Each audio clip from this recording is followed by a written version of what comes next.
نحمدہ ونصلی ونسلم علی رسولہ الکریم اما بعد فاعوذ باللہ من الشیطان الرجیم بسم اللہ الرحمن الرحیم۔ حسن یوسف پہ کٹی مصر میں انگشت زنا، حسن یوسف پہ کٹی مصر میں انگشت زنا،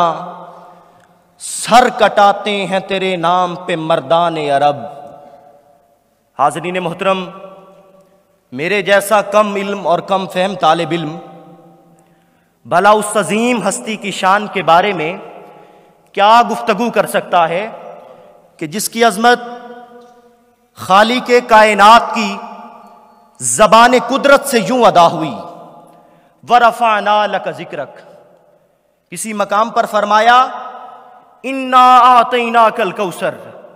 تو کہیں یا ایھا المزمل اور یا ایھا المدثر کہہ کر خطاب فرمایا۔ حاضرین محترم، حضور علیہ الصلوۃ والسلام کی طیب زندگی کے دو پہلو، ذات مصطفیٰ اور صفات مصطفیٰ پر ہاتھ لکھتے لکھتے ساکت ہو گئے، زبانیں مدد کرتی کرتی خاموش ہو گئیں، محقق تحقیق کرتے کرتے ملک عدم کو روانہ ہوئے، مفسر تفسیر کرتے کرتے موت کی آغوش میں چلے گئے، مگر ذات مصطفیٰ اور صفات مصطفیٰ کا ایک باب بھی مکمل نہ ہوا۔ حاضرین محترم، میری کیا مجال کہ میں اس محجبین کی شان کے بارے میں لب کشائی کروں کہ جس کے دست اقدس کی ایک انگلی اٹھتی ہے چاند کو دو ٹکڑے کر دیتی ہے، جس کے اشارے سے درخت اپنی جڑوں کو توڑ کر زمین کو پھاڑ کر آپ کی بارگاہ میں حاضر ہو جاتا ہے، جس ہستی کی نگاہ اٹھتی ہے سورا کا گھوڑے سمیت زمین میں دس جاتا ہے، پھر جب نگاہ رحمت اٹھتی ہے تو گھوڑے سمیت زمین سے نکلنا شروع ہو جاتا ہے، جس پیکر نور پر طائف کی بستی میں ظلم کے پہاڑ توڑے گئے، مگر زبان مقدس سے بد دعا تک نہیں نکلی، بلکہ بقول کلندر لاہوری دعا مانگی الہی قوم کو چشمے بصیرت دے، دعا مانگی الہی قوم کو چشمے بصیرت دے، بے خبر ہیں بیچارے تو انہیں نور ہدایت دے۔ حاضرین محترم، حضور علیہ الصلوۃ والسلام کی رحمت کا یہ عالم تھا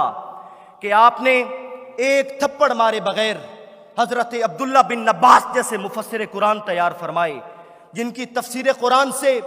دنیا قیامت تک استفادہ کرتی رہے گی، اور بحیثیت جرنیل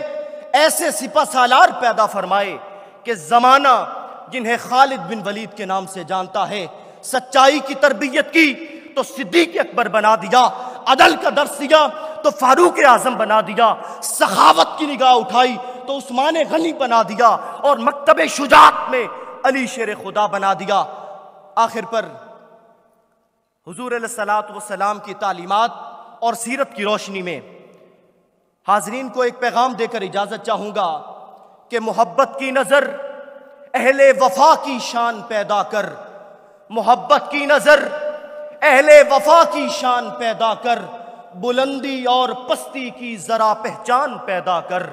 دماغ و دل کی اکثر قوتیں پنہا رہیں اب تک، کوئی ان کے ابھرنے کا بھی اب سامان پیدا کر، نہ ہو ماحول سے مایوس دنیا خود بنا اپنی، دلوں میں حوصلے اور حوصلوں میں جان پیدا کر،